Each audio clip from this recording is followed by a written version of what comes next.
O positivo tremia na mão de Toyin como se fosse um bilhete arrancado de uma sentença. A fita do teste brilhava naquela luz amarelada da cozinha, e o som do exaustor parecia a respiração de uma cidade que não dormia.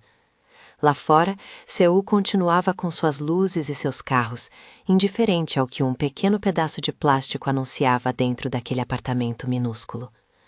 Ela encostou as costas no armário, sentiu as pernas fraquejarem e deixou o copo que tinha na outra mão rodopiar até o chão, onde cacos se espalharam em silêncio. A sua história, até então, era feita de cheiros, de Olof queimada às pressas nas noites de turno longo, o perfume do óleo no cabelo das clientes do bistrô, o cheiro do café barato que ela guardava para as madrugadas. Agora havia um cheiro novo, metálico, quente, e o medo que tem cheiro de casa sendo invadida. A porta abriu sem bater. Toyin nem ouviu o passo, ouviu o peso. Alguém se inclinou no batente como se o ar tivesse outra densidade onde ele estava. Ele andou pela cozinha sem olhar para a panela, sem notar o caos do copo, sem perguntar. O homem que entrou parecia talhado, uma peça que ninguém havia pedido. Jovem demais para as histórias que seu rosto prometia, mas com um pulso de autoridade que vibrava como uma corda de baixo. Era Kang Jae-hyun. Quando a luz encontrou os olhos dele, Toyin entendeu que tudo aquilo era maior do que ela. Ele pousou uma pasta na bancada, abriu-a com movimentos limpos. Fotografias deslizaram para fora, imagens dela, não só do prédio onde morava, mas de seu trabalho, de conversas interceptadas, uma captura de tela do número do celular de seu irmão. Uma foto mostrava o wooden elephant que viera do pai, riscado e amado. Outra mostrava o seu passaporte, com o visto prestes a expirar. As imagens não eram apenas provas, eram mapas que desenhavam como alguém podia entrar em todos os cômodos da sua vida. Toyin sentiu as mãos tremerem, por princípio de defesa, por costume de cozinheira que segurava a faca sem pensar. "Quem é você?" ela conseguiu, voz baixa e firme quanto suas mãos permitiam. Jae emendou a pergunta com a facilidade de quem está acostumado a abrir fechaduras com palavras. "Sou o homem que pode fazer com que você pare de ter medo." Havia no tom uma promessa e uma sentença. Ele se aproximou, parada a centímetros. Ela sentiu o perfume que carregava, algo limpo, com notas de madeira, exatamente o que alguém que vive rodeado de luxo escolheria para que as mãos não fossem as únicas a dar a impressão de ordem. Em suas mãos havia uma pequena caixa com remédios, vitaminas. Toyin não queria aceitar aquilo, recusou com a obstinação de quem cresceu improvisando na cozinha. Jae sorriu, e foi um sorriso que não tirava nada do rosto, só confirmou o que ele tinha: poder. "Você está grávida", disse ele, como se pronunciando o próprio fato fosse suficiente para mudar o tabuleiro. A frase caiu na cozinha e fez as panelas vibrarem. Ela não disse nada. O silêncio dela era um fio ameaçador que ele puxou devagar. "O bebê é meu." Ela riu sem humor, uma risada que foi um sopro e uma negação.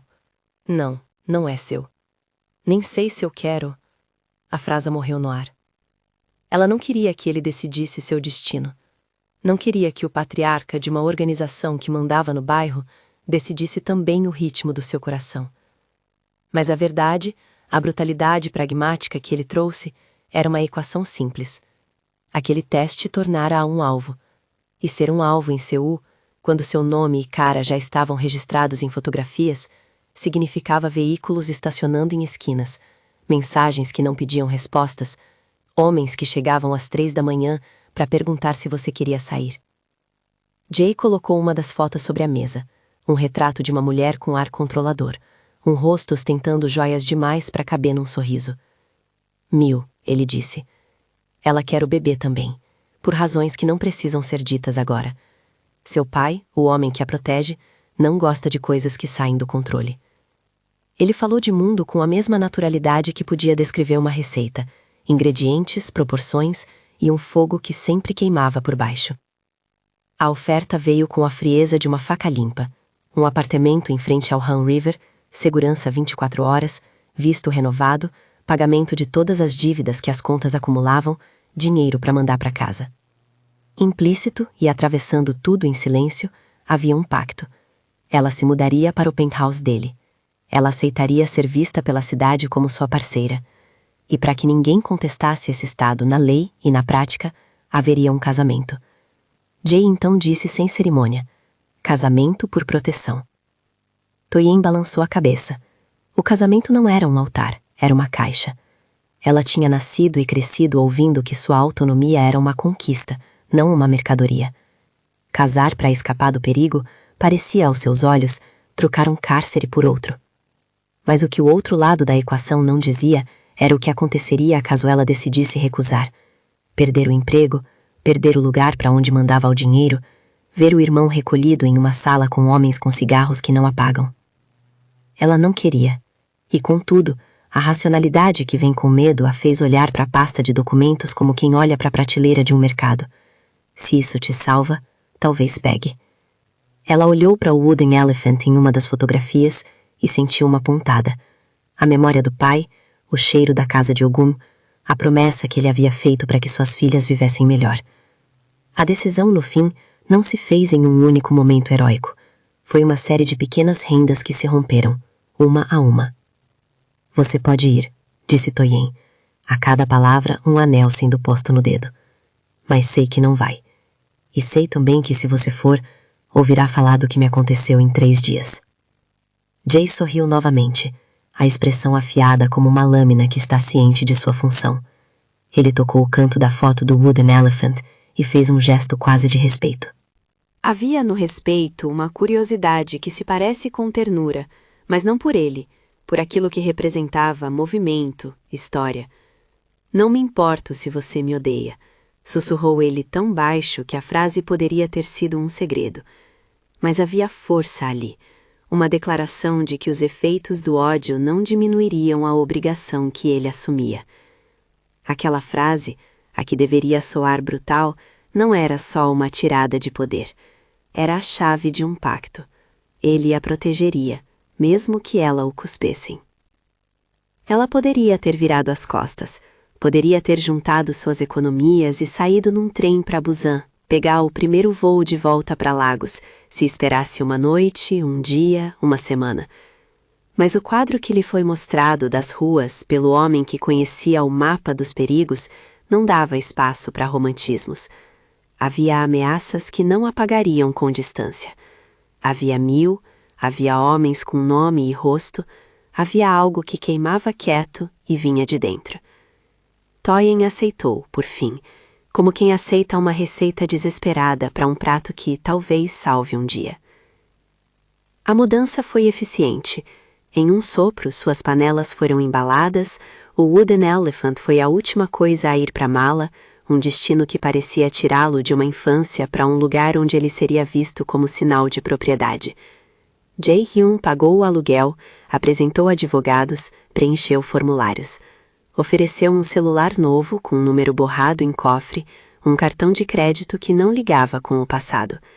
Havia um modo militar de organizar existências, uma limpeza que retirou o pó e deixou um brilho gelado. O penthouse era amplo demais, tinha janelas que abarcavam a cidade inteira como se fosse um mapa posto sobre o tapete de uma sala. Toyin trouxe poucas caixas, a maioria das suas coisas cabia em 2 malas. Jay colocou com uma delicadeza inabitual suas caixas no armário principal e mostrou onde ela deveria pôr suas panelas. Cozinhe aqui, disse ele, não pedindo, mas dando uma ordem que era também um convite. Os primeiros dias foram estranhos. Ela sentia os olhos do mundo sobre si não só nos retratos que lhe tinham mostrado, mas nas posturas curvas das pessoas que pensavam: esta mulher está agora sob a asa de Jae-hyun. Viu-se transformada em objeto de curiosidade, as pessoas consultando por baixo do riso onde começava o interesse e onde terminava o rumor. Jay, por vez, manteve-se um fantasma de muitas presenças, vinha por corredores de ternura calculada, com uma dor apenas dele, e fechava portas com disciplina. Mrs. Kang apareceu pela primeira vez na 4ª manhã após a mudança, uma senhora que falava pouco, mas que tinha a presença de quem presidiu muitas mesas. Ela trouxe tigelas com quinte e uma bandeja com chá, e olhou para Toyin com olhos que não eram frios, mas eram avaliadores. Havia ali uma lógica materna que não precisava de afeto para ser efetiva. Jay apresentou Toyin como minha esposa, em voz baixa. Toyin quis corrigir, mas a palavra soou como uma âncora. Cozinhar no novo lugar foi para Toyin um exercício de resistência e de reacender forças. No primeiro jantar que preparou no penthouse, fez jollof rice com temperos que lembravam lagos, tomate, pimenta, cebola que se incendiavam numa panela grande. A cozinha do apartamento era moderna demais, uma ilha de aço polido. Mas os aromas que saíam de sua panela encheram o espaço com uma memória que não se deixava apagar. Jay entrou depois, limpou as mãos como quem assume responsabilidade por uma casa que não era totalmente sua, e ficou em silêncio a observar. Quando provou, fez um gesto pequeno, e havia surpresa naquele movimento, uma apreciação honesta que não era escrita nas regras da organização. Os gestos domésticos foram os primeiros a abalar a narrativa que Toyin construíra sobre ele. Pequenas coisas, um cobertor estendido no sofá, uma nota na geladeira lembrando uma consulta médica, o masculino recuo diante de suas explicações sobre por que usar certas panelas preservava o sabor, compuseram dias que não curavam, mas amenizavam o choque. Toyin, que se orgulhava de sua autonomia, descobriu que podia, sim, ensinar alguém a preparar farinha de mandioca da maneira certa, que podia explicar a diferença entre pimenta calabresa e malagueta. Jay aprendeu com uma paciência que chocava. Repetia as instruções, anotava em seu caderno de couro, guardava palavras nigerianas que ela pronunciava. Havia, contudo, limiares. A proteção vinha com presença. Guardas circulavam pelo edifício. A entrada era vigiada como se fosse um templo. Toyin sentia-se vigiada com a mesma intensidade que sentiu, antes, perseguida.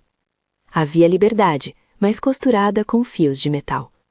Ela fazia escolhas, cozinhava, lia livros que havia trazido, tentou seguir as aulas de coreano que Mrs. Kang recomendara, e essas decisões eram o oxigênio que mantinha sua agência viva.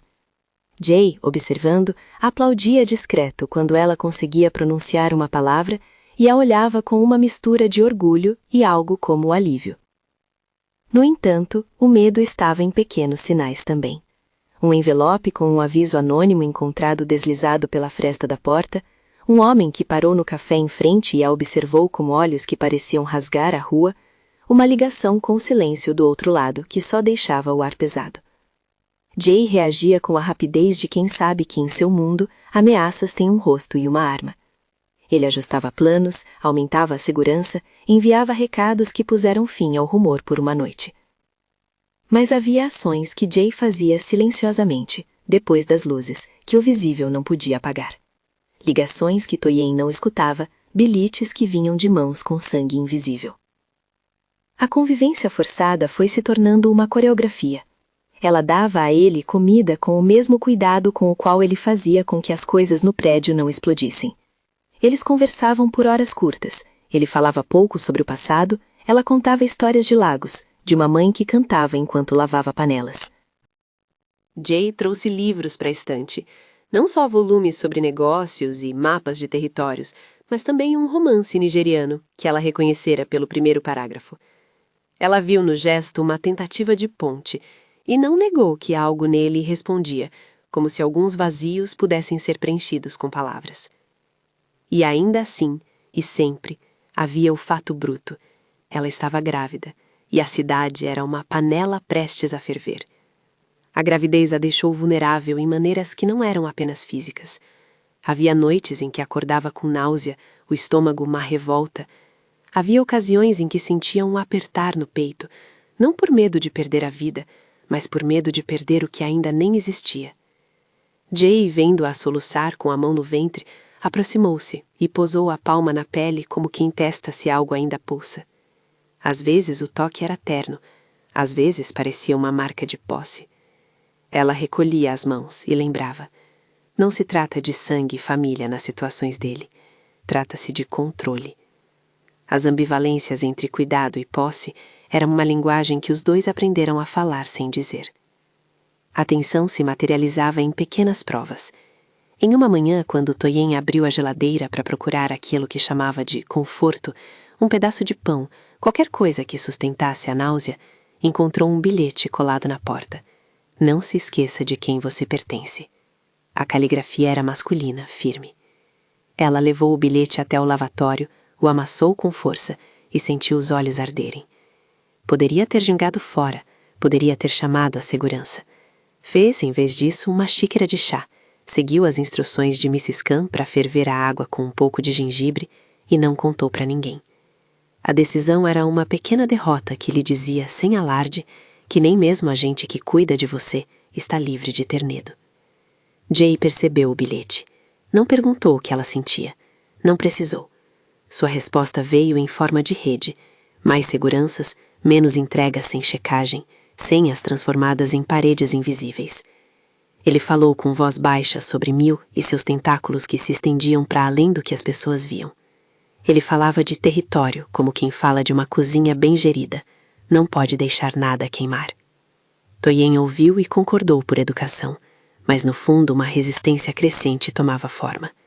Ela entendia que havia um custo pela segurança, e ainda que usasse o cobertor que ele estendia sobre os ombros em noites frias, não parecia integrar aquele preço como justo.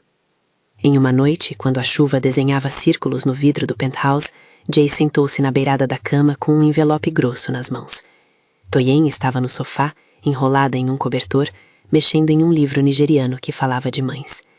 Ele olhou para ela e disse algo que foi ao mesmo tempo promessa e juramento. Você vai me odiar por muito tempo. Ela ergueu o olhar. Isso não me importa. Não me importa se você me odeia. A frase, repetida como se fosse um mantras, achou espaço em sua cabeça. Não era só força, era uma aceitação da dissonância emocional que o pacto criava. Ele estava assumindo uma proteção que custaria o desapego dela. E naquele ponto, naquele território onde exclusões e imposições se sobrepunham, a única verdade era que ela poderia recusar e pagar um preço, ou aceitar e pagar outro. Ela aceitou, mas não se resignou. Fez-se um acordo interno. Cada dia seria medido em pequenas vitórias.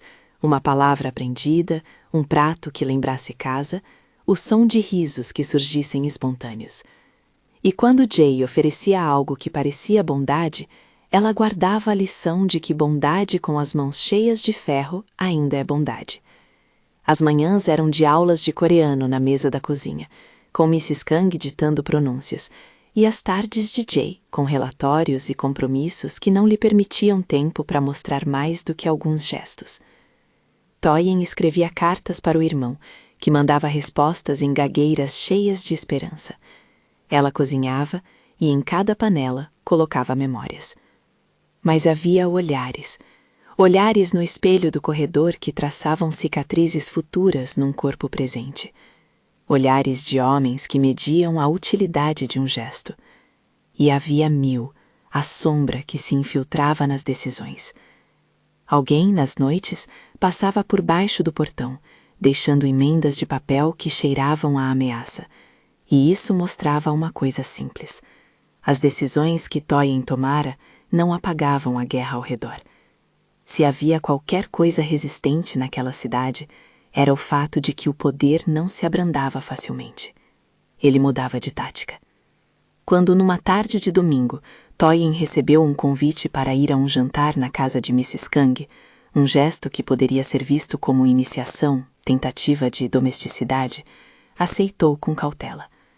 Mrs. Kang tinha mãos de costureira e olhos de quem conheceu muitas quedas.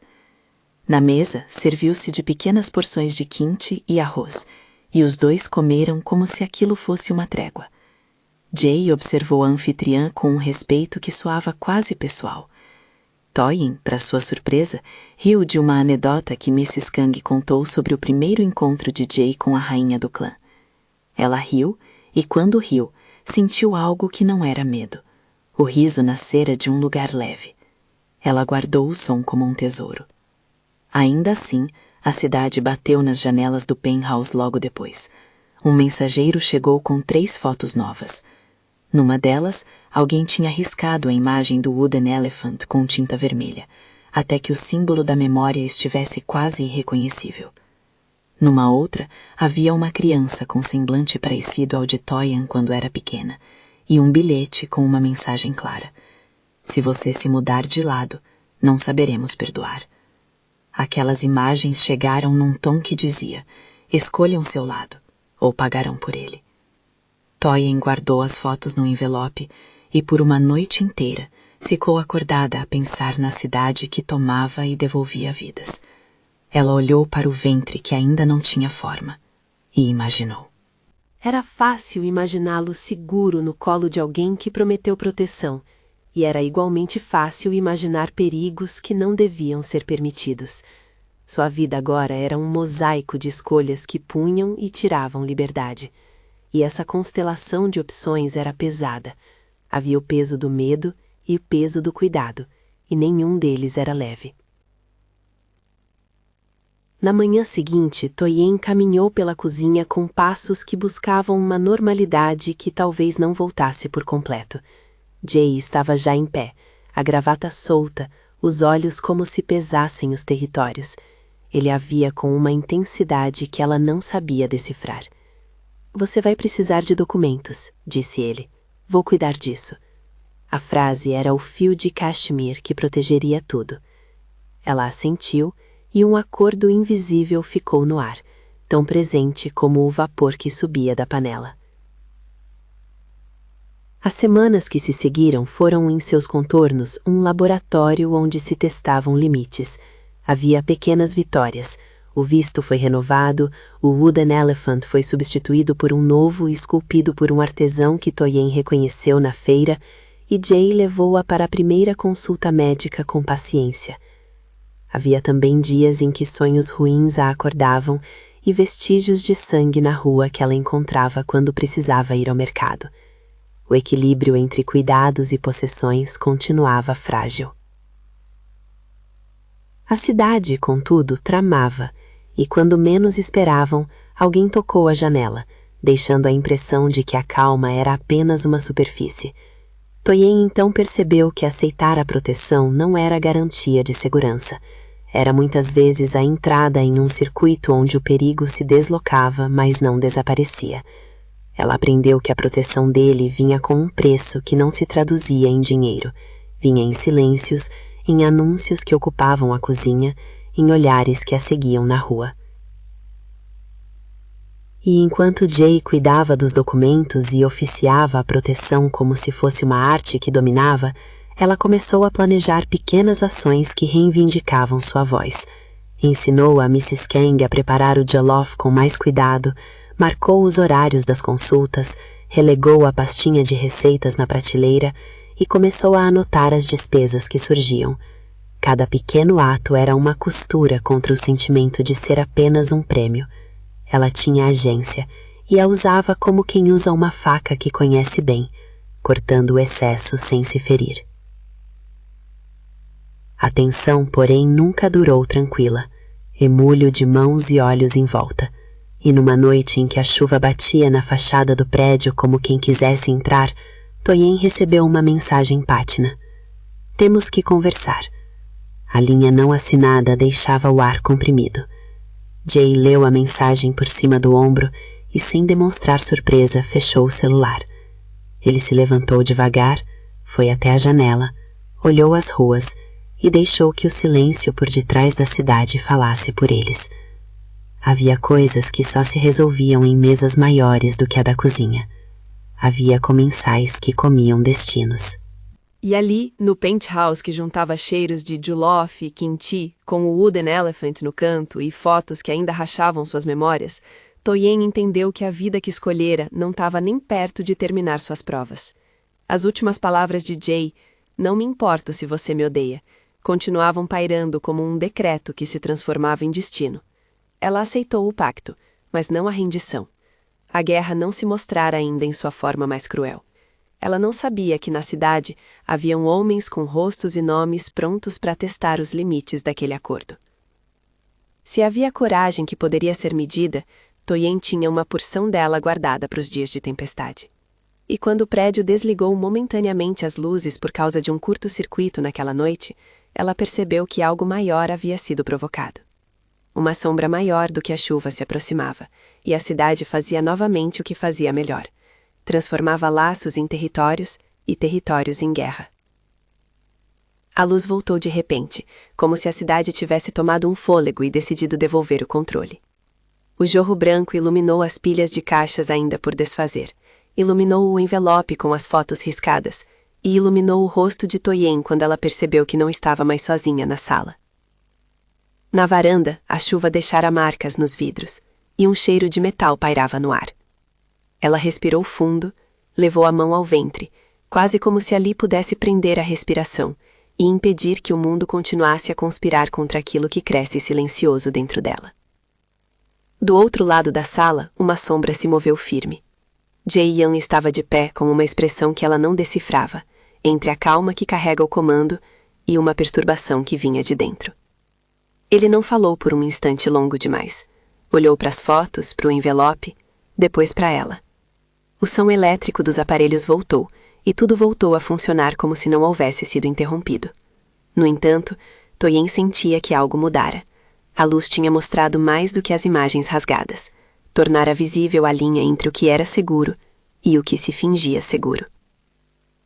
Naquele fim de tarde, Jay sugeriu o que parecia um gesto pequeno, quase juvenil, subir ao terraço do prédio. Quero que veja a cidade por um outro ângulo, disse, e havia no convite a intenção de normalizar o que não era normal. Toyen hesitou. O medo e a curiosidade lutaram. A cidade lá embaixo era um tapete de luzes que podia tanto acalmar quanto expor. Ela concordou, por razões que misturavam prudência e um desejo repentino de não viver enclausurada. O terraço estava iluminado por lâmpadas baixas. Há calor no ar apesar do frio, e havia uma garrafa de vinho que Jay deixou para que ela aceitasse. Ele colocou uma manta sobre os ombros dela quando a brisa cortou. Por um minuto que foi perto da eternidade, eles ficaram ali, olhando para a ponte sobre o Han River, como se fossem dois estranhos que por acaso partilham uma paisagem.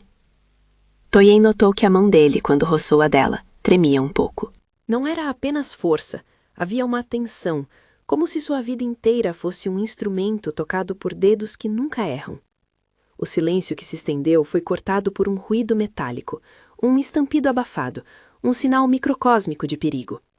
Vinda da escada técnica, vozes. Em segundos, a sensação de exposição transformou-se em cerco. Luzes baixaram, a música distante cessou. Jay levantou-se com uma rapidez que mostrava a experiência. 2 passos e ele estava nas bordas, avaliando, mandando um sinal com a mão para fora. Toyen sentiu o chão tremer com passos que vinham subindo as escadas. A tranquilidade havia sido uma ilusão, e de novo o tempo se enrolou numa corda esticada prestes a arrebentar. Quando a primeira sombra atravessou o portal do terraço, Jay estava no meio entre ela e a abertura. A figura que surgiu era conhecida por Jay, e por não ser conhecida por Toyen. Um homem magro, olhos cortantes, o rosto tatuado com linhas de mapa que apontavam para destinos sombrios. Ele carregava uma arma curta que brilhava nos dedos. Por trás dele, outro homem com semblante igualmente fechado. Toyen sentiu o mundo reduzir-se a um ponto, o som surdo do coração, a vibração do sangue e a visão de uma arma voltada para seu ventre. A voz do homem foi um rugido baixo. Jay, entrega, ela vem conosco. Havia nas palavras a confissão de que a violência dela devia ser moeda. Toyen sentiu o ar faltar. A panela de Jollof que um dia cozinhara em silêncio parecia uma memória distante. Havia apenas aquele instante, e a arma e uma escolha imposta. Jay não hesitou. Ele moveu-se como se fosse peso que equilibra o mundo. Primeiro um passo, depois outro, e quando Toyen pensou que sua respiração agora não encontraria espaço para ser recolhida, ouviu um tiro seco. Não houve espetáculo de sangue, não houve descrições grotescas, apenas o resultado objetivo de um gesto que alterou a geografia daquela vida. O homem caiu numa contorção e ficou imóvel. Ao lado, outro disparo. O segundo homem tentava recuar e um terceiro ruído o fez seguir o primeiro. Um cheiro de pólvora encheu o ar e Toyen sentiu o rosto quente. Lágrimas vieram não porque fosse ferida, estava ilesa, mas porque o aparato de proteção se tornara, naquele segundo, a mesma linguagem da violência a qual ela desejava faltar. Ela ouviu a própria voz, estranhamente distante. O que foi isso? Jay voltou-se para ela devagar. Havia ferro em sua voz, e algo que poderia ser traduzido em desculpa, embora ele não oferecesse palavras de arrependimento fáceis. Tentei impedir, disse. Eles eram pagos para pegar você. A cena se fechou em uma coreografia rápida. Homens do prédio vinham correndo, uma ligação foi feita, as sirenes permaneceram na distância, no ruído da cidade, e o terraço ficou com o sabor metálico do que tinha sido evitado por pouco. O homem que caíra trazia consigo um detalhe que não escapou a Toyen. Alguém tinha rabiscado no pulso do segundo a palavra pé. Toyen não sabia, naquele momento, por que aquele detalhe doía como se fosse uma lembrança. Jay notou o olhar dela e a leitura em seu rosto foi instantânea. Tedin, explicou ele com uma frieza que doeu. Era do nosso lado antes. Agora trabalha para outros. Traidor. A palavra tremeu com ressentimento. Para ele, traição era perímetro a ser eliminado.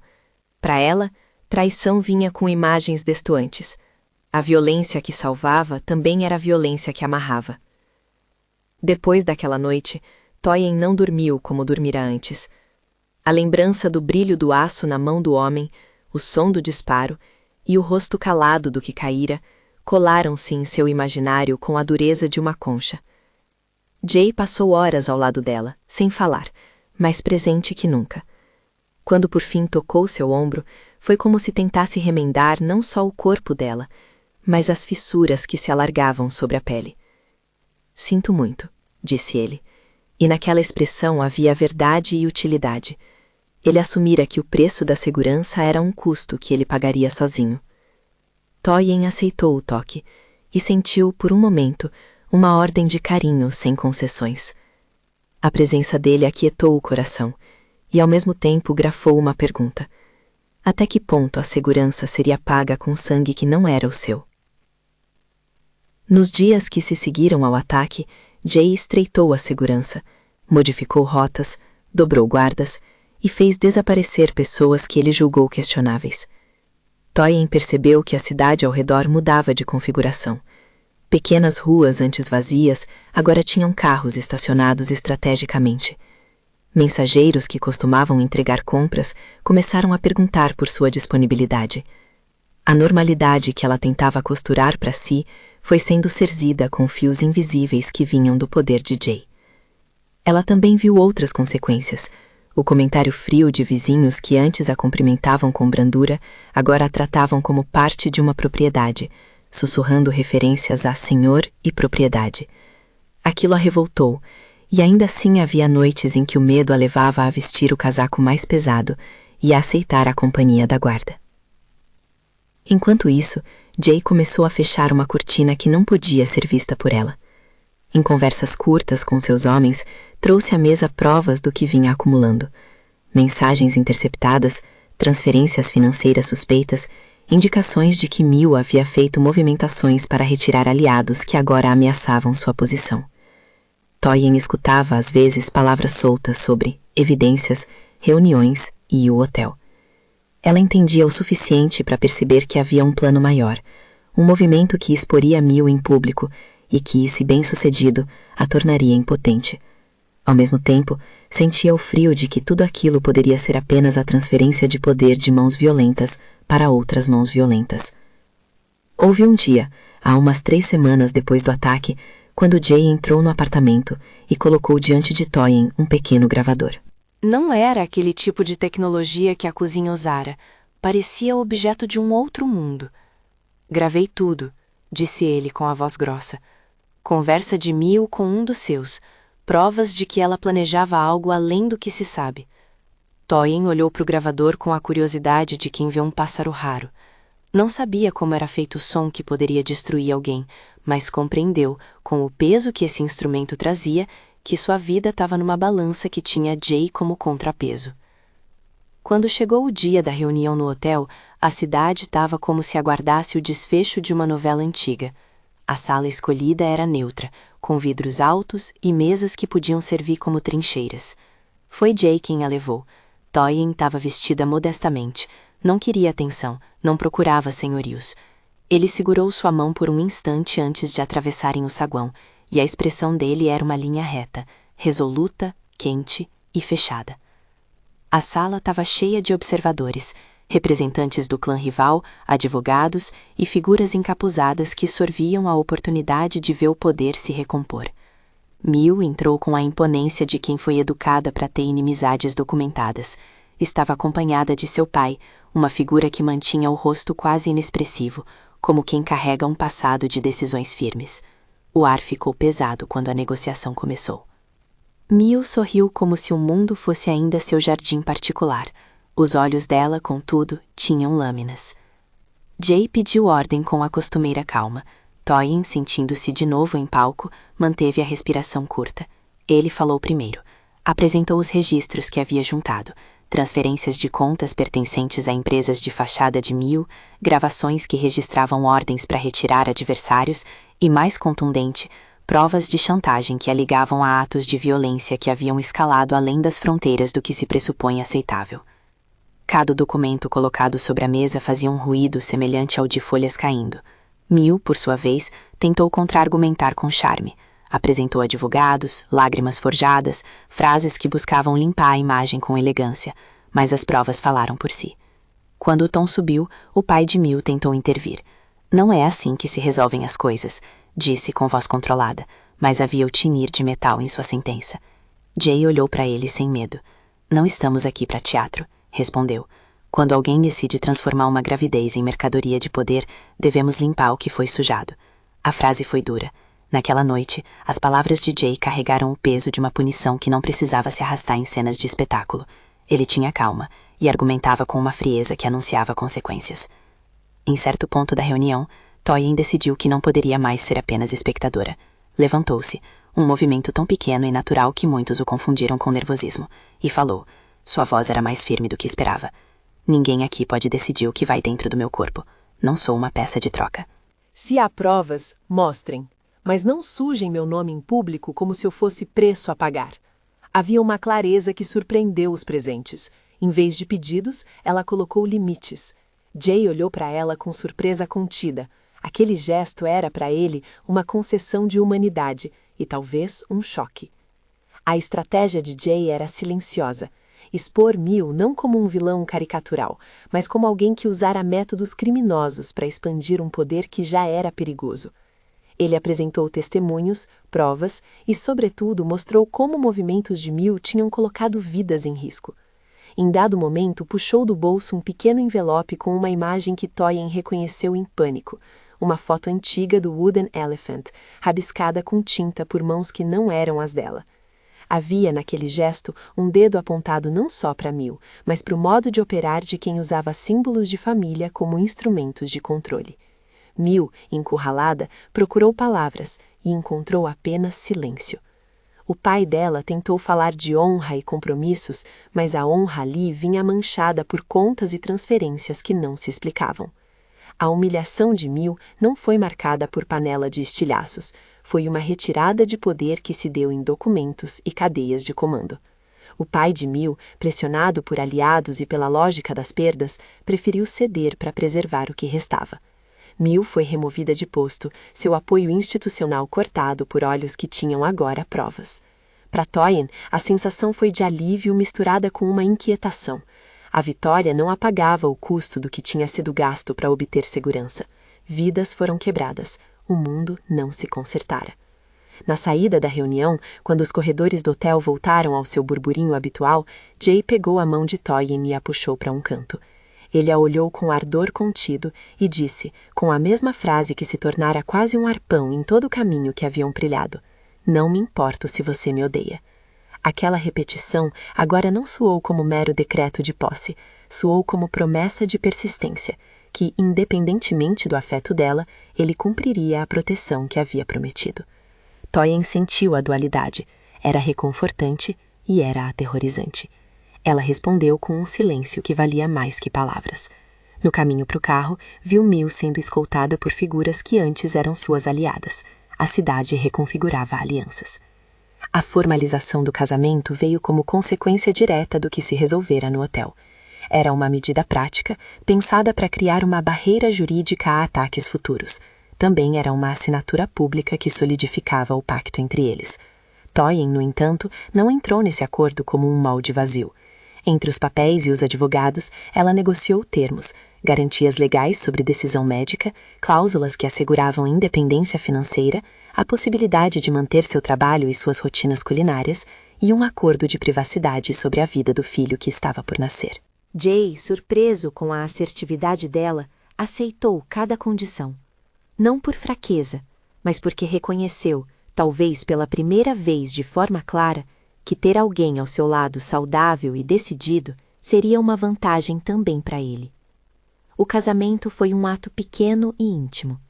Mrs. Kang presidiu uma cerimônia com poucos convidados, uma mistura de costumes coreanos e gestos que To-in trouxe de sua terra. A comida foi um pequeno banquete de reconciliações, jollof de To-in servido ao lado de pratos coreanos que Mrs. Kang preparou com mão experiente. Houve flores, um acordo que não se fez apenas no papel, e depois um silêncio que foi confortável. Jay segurou a mão dela enquanto o oficiante fez palavras que para ambos soavam como um contrato que reconhecia a cidade, as leis e a necessidade de criar um espaço seguro para uma nova vida. Meses passaram com uma progressão que To-in marcou em pequenas rotinas, consultas médicas, caminhadas no parque de manhã enquanto o frio ainda mordia o ar, aulas de coreano que avançavam com lentidão e prazer.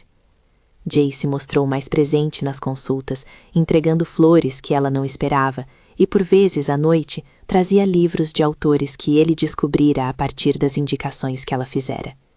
Esses gestos eram falas que não explicavam a ambivalência, mas abriam frestas onde o calor aparecia sem grande teoria. Entretanto, por baixo de tudo, permanecia a consciência de que a segurança obtida fora ofuscada por violência que não podia ser apagada. E Jay, mesmo com gestos, permanecia gestor de um aparato que se sustentava em medo. Uma noite de primavera, quando To-in sentiu uma primeira pontada que anunciava que o trabalho do parto estava próximo, Jay enviou avisos discretos aos círculos de confiança e preparou uma equipe que cuidaria de tudo. Ela entrou em trabalho de parto numa manhã cinzenta e, ao longo de horas que puxaram o tempo, sentiu a força antiga de mulheres de sua família, mães que haviam suportado dores por nascimentos e noites sem luz. Jay permaneceu ao lado, pálido e concentrado, segurando sua mão. Não houve cena heróica, apenas a presença de que precisava ser firme e um punhado de médicos que conheciam sua função. Quando o menino veio ao mundo, choro primeiro de bebê, ar que cheirava a novo, To-in sentiu que algo no país das possibilidades se rearranjou. O nome que escolheram foi Damir, um nome que misturava as raízes de To-in e a melodia de um mundo que para ambos pedia reconciliação. Jay cortou o cordão com um gesto simbólico e, por um momento, os olhos dele se inundaram. Ali, diante do novo, as camadas de violência e poder recuaram. Havia só a fragilidade que exige cuidado. To-in olhou e viu nele não o chefe de uma organização, mas o homem que segurava o bebê com as mãos que muitas vezes mancharam a cidade de sombras. A ambivalência não desapareceu, a violência que o protegera permanecia no ar, mas naquele instante havia também calor e promessa de responsabilidade. Os primeiros dias com Damier foram de uma intimidade que se arrastava em pequenos horários. Mamadas, noites interrompidas, os sons do choro que, ao mesmo tempo que cansavam, enchiam a casa de significado. Jay era um pai novo, desajeitado em certos gestos, meticuloso em outros. Aprendeu a trocar fraldas com uma concentração que surpreendia. To-in, apesar do traço de exaustão e dos fantasmas que ainda a perseguiam, descobriu que tinha forças que vinham de dentro e que eram mais do que resistência, eram criação e coragem. A vida se reestruturou em pequenos atos. A mesa da cozinha, onde Damier descobria novos cheiros, as viagens rápidas que To-in fazia à feira para comprar ingredientes que lembravam lagos, as noites em que Jay lia as páginas de um romance nigeriano com o bebê adormecido ao colo. A mistura de culturas, que antes servira apenas para humanizar uma convivência incômoda, agora tornava-se alicerce. Jollof nos almoços, quinti nos jantares, palavras em Yorubá murmuradas para acalmar o menino. Era uma família que se formava com feridas e cuidados. Mas a paz não era total nem previsível. Haviam olhares que não se convertiam em amansamento, notícias de antigas alianças que tentavam ajustar as perdas de poder.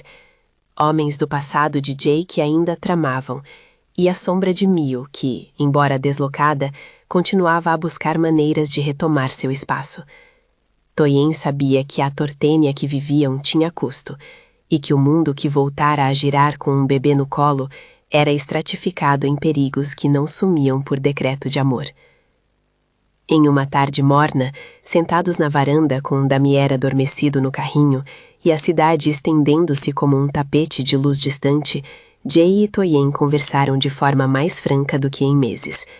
Toyen falou sobre medo e futuro, sobre não querer ser reduzida a objeto.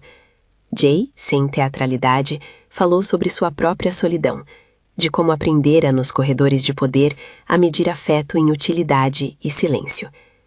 Eu não quero que você pense que a minha solução foi justa, disse ele com uma voz que tremia em pontos. Eu sei que minha resposta é violenta. Sei que isso pesa em você. Toyen ouviu e sentiu algo semelhante a um reconhecimento. Não era redenção, era a aceitação mútua de que o mundo que haviam construído tinha custos. Em casa, Damier crescia alimentado por aromas que misturavam lagos e Seul. Em noites em que Toyen cozinhava, ele enrolava-se sobre o colo dela e soltava um som que parecia riso. Jay, ao lado, olhava e por vezes cantava uma canção que aprendera de Toyen quando esta assobiava enquanto preparava jollof. A cidade continuava a ter suas zonas de tensão, mas dentro daquele apartamento o tempo ganhou uma textura mais permanente. Tarefas cotidianas, pequenas discussões sobre compras, a forma como se dividiam as responsabilidades com a criança. A normalidade reconstruída tinha buracos, claro, mas era real. Não obstante, a ambivalência ética permaneceu. Jay continuava a lidar com inimigos e a sustentar uma estrutura que, para muitos, significava violência. Toyen, por sua parte, manteve-se vigilante. Não foi engolida pela segurança que lhe fora oferecida. Continuou a ensinar, a reivindicar limites, a contribuir com a organização da casa, mas também a manter sua própria independência. Escrevia receitas, trocava telefonemas com o irmão, fazia visitas discretas a amigos da comunidade nigeriana em bairros distantes. Essas ações eram, para ela, pequenos atos de autonomia que a ajudavam a respirar. Uma noite, quando Damier dormia, Toyen sentou-se ao pé da cama e segurou a pequena mão do filho. O coração dela bateu com a regularidade suave de um tambor. Pensou nas escolhas feitas, uma costura de medos e coragens, e no que havia deixado para trás. Jay entrou no quarto sem anunciar-se, sentou-se ao lado dela e colocou a mão sobre a dela, sobre a mão da criança. Por instantes longos, os três ficaram ali, um triângulo silencioso que parecia, improvável mas possível, constituir lar. Você tem todo o direito de me odiar, disse Jay, com a mesma frase que se tornara seu lema, mas agora dita com uma tonalidade diferente, menos de posse e mais de confissão. E se um dia me odiar mais que hoje, eu ainda vou proteger vocês. Toyen olhou para ele e não respondeu com ternura fácil. Respondeu com algo que tinha a forma de pacto renovado. Eu não prometo amor, Jay. Prometo proteger o que é meu, e agora parte do que é meu é este menino. A resposta dela não apaziguou o dilema, apenas o reiterou de forma honesta. Jay tocou o cabelo de Damier e pela primeira vez, sem teatralidade, disse: tudo bem, não me importo se você me odeia. Havia naquele repetir um fio de vulnerabilidade que o tornava humano e ao mesmo tempo perigoso. Os meses correram com o ritmo de uma vida que aprende a conviver com rupturas e com pequenos afetos. Toyen ensinou para Mrs. Kang o modo mais simples de preparar um jollof que conservasse o sabor de lagos. Jay, em retorno, trouxe uma pequena coleção de livros nigerianos para a estante da sala. Damier cresceu cercado por objetos que representavam várias terras. Havia visitas de parentes distantes, festas silenciosas onde a comunidade se reunia e o som do tambor acompanhava o riso de novidades. Aos olhos de muitos, era uma família improvável, Aos olhos deles, era a construção contínua de um refúgio. Ainda assim, Toyin continuava a guardar uma desconfiança. Sabia que o mundo lá fora não se tornara justo. Sabia que a violência que o protegendo implicara carregava marcas. E sabia também que havia escolhas a serem feitas por ela mesma, sobre como sobreviver como mulher, como mãe, como filha de sua própria história. Em silêncio foi aprendendo que a agência podia ser cultivada nas pequenas vitórias. Um contrato vencido, uma palavra dita, um prato que fazia alguém sorrir. E que talvez a melhor revolução não estivesse em vencer todos os inimigos de Jay, mas em escrever sua própria história dentro daquela vida coletiva que agora proliferava. No final, a afirmação que abria tudo, "Não me importo se você me odeia", permaneceu, não como uma sentença, mas como um lembrete. Um lembrete de que proteção, quando nasce do poder, nunca está livre de sombras. Mas também que em alguns encontros improváveis pode surgir cuidado. O que Toyin e Jay conquistaram não apagou o passado, foi uma vitória com custo. Um laço feito entre amarras e ternuras. Damier cresceu com essa ambivalência como herança, protegido, amado por modos irregulares e portador de uma história que seria, inevitavelmente, complexa.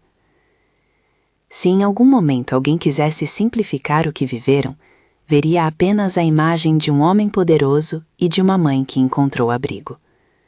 Mas para Toyin, para Jay e para quem os observava de perto, a vida após aquele ponto foi uma sequência de dias onde a proteção e a posse se confundiam, onde decisões eram tomadas entre o que é justo e o que é necessário, e onde o amor encontrava formas de nascer das cinzas de ações questionáveis.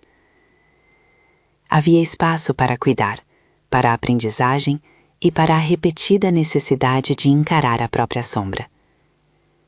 E quando muitos meses depois, Toyin levou Damier à mesa e serviu um prato de jollof ao lado de kimchi, 2 sabores que juntos compunham uma casa, Jay sentou-se ao seu lado e sorriu. Havia ali menos grandiosidade que antes, mas havia verdade. Crianças que dormem com o peito cheio e pais que, apesar da história, tentam. Lá fora, as ruas continuavam com suas negociações silenciosas. Dentro, a sensação de que, mesmo com o passado, havia um futuro a ser tecido com mãos ainda capazes de mudar. Se você gostou desta história, comente qual foi o momento que mais te marcou e inscreva-se para receber outras narrativas intensas como esta.